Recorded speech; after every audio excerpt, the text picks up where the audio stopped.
The news hit hard. Boeing was leaving America. Production in the United States would end. Today, May 31st, 2025, marks that grim milestone, a day of infamy for American industry. The giant of the skies was grounding its American roots. For over a century, it had been a beacon, a symbol of American ingenuity. Now, that light was dimming. A nation watched in disbelief. The unthinkable had happened. The whispers had become a roar. Silence, then shock, then anger. Boeing's workers heard the news. Their faces told the story. Disbelief, fear, betrayal. Generations had given their lives to this company.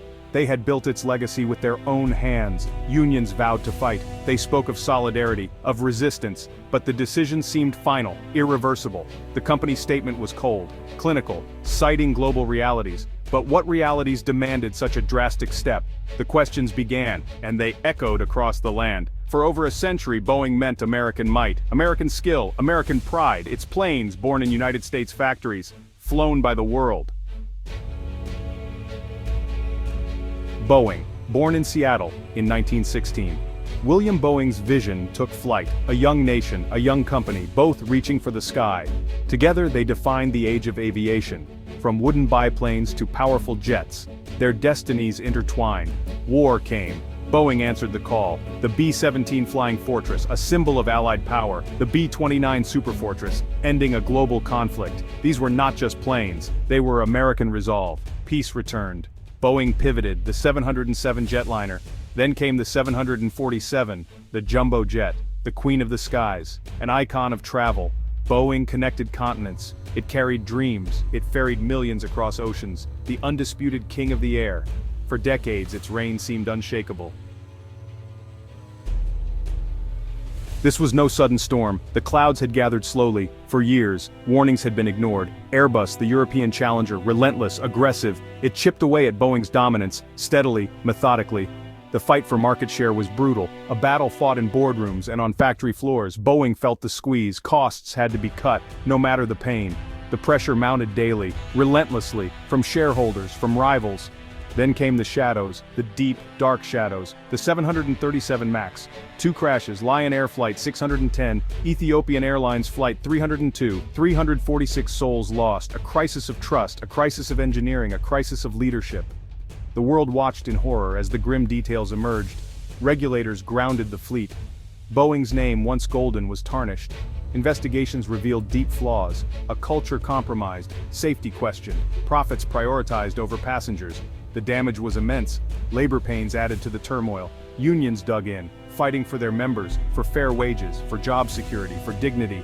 Management pushed back, demanding flexibility, greater efficiency, concessions. Strikes had scarred the past, crippling production, costing billions. The threat always loomed, an undercurrent of tension. Boeing searched for smoother, cheaper labor. Section 4: Economic shockwaves, the price of departure. The toll will be devastating, immediate, and widespread. Tens of thousands of jobs, gone, vanished. Highly skilled engineers, dedicated machinists, assembly workers, their futures uncertain. Entire communities, built around Boeing plants, now face a terrifying void. The American dream, turned nightmare. Lives upended overnight. The ripples will spread wide, far beyond factory gates. Like a stone dropped in a still pond. Countless suppliers, dependent on Boeing's orders. They will wither, some will die. Restaurants, local shops, service providers, all will feel the chill. State economies will shrink, a cascade of failures, a domino effect of despair. This is the true cost, often hidden, often ignored, until it is too late. American manufacturing dealt another body blow, a punch to the gut. Boeing was a titan, a flagship, a symbol of industrial might. Its exit sends a chilling signal across the nation, across the globe. Can America still build big things? Can it lead in innovation, in advanced manufacturing? Doubt creeps in, a sense of decline, of lost capability.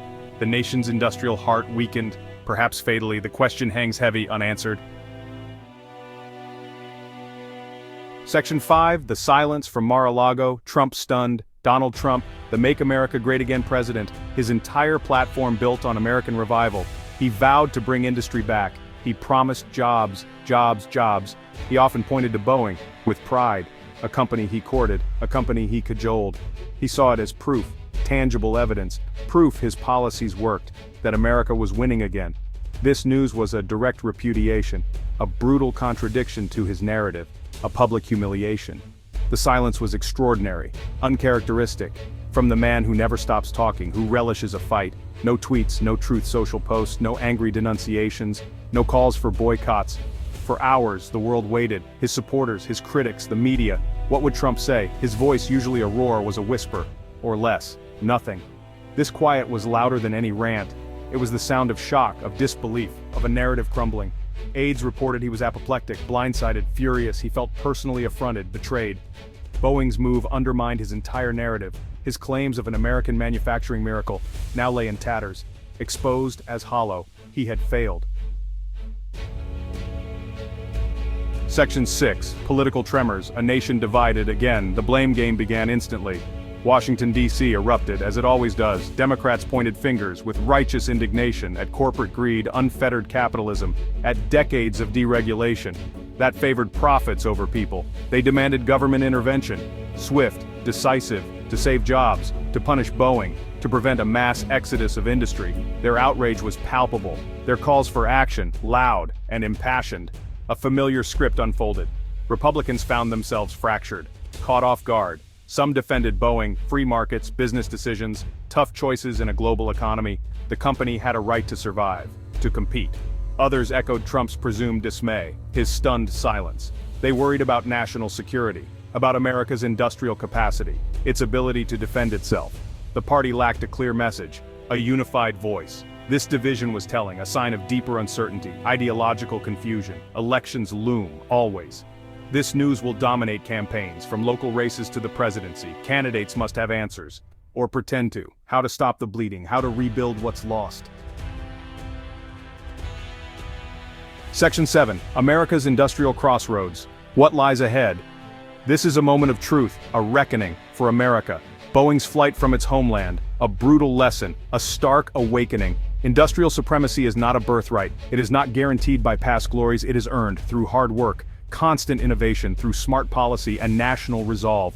The global landscape has shifted, irrevocably. America must face this new reality, with eyes wide open, or be left behind, consigned to history. Can the tide be turned? Can American manufacturing be reborn? Not just salvaged, but revitalized. Yes, but it demands a monumental effort, a national commitment, akin to a wartime mobilization, investment in our people, in skills, in education, from kindergarten to vocational training, investment in research, in the technologies of tomorrow, artificial intelligence, green energy, advanced materials, a new compact, government, industry, labor, working together for a common cause, a shared destiny. The choices are stark, difficult. There are no easy fixes, no simple slogans. Trade walls might offer temporary comfort, a fleeting sense of security, but they risk isolation, retaliation, stifling innovation. True strength lies in competitiveness, in leading the next wave of industrial revolution. This requires vision, courage, long-term thinking, and a willingness to change.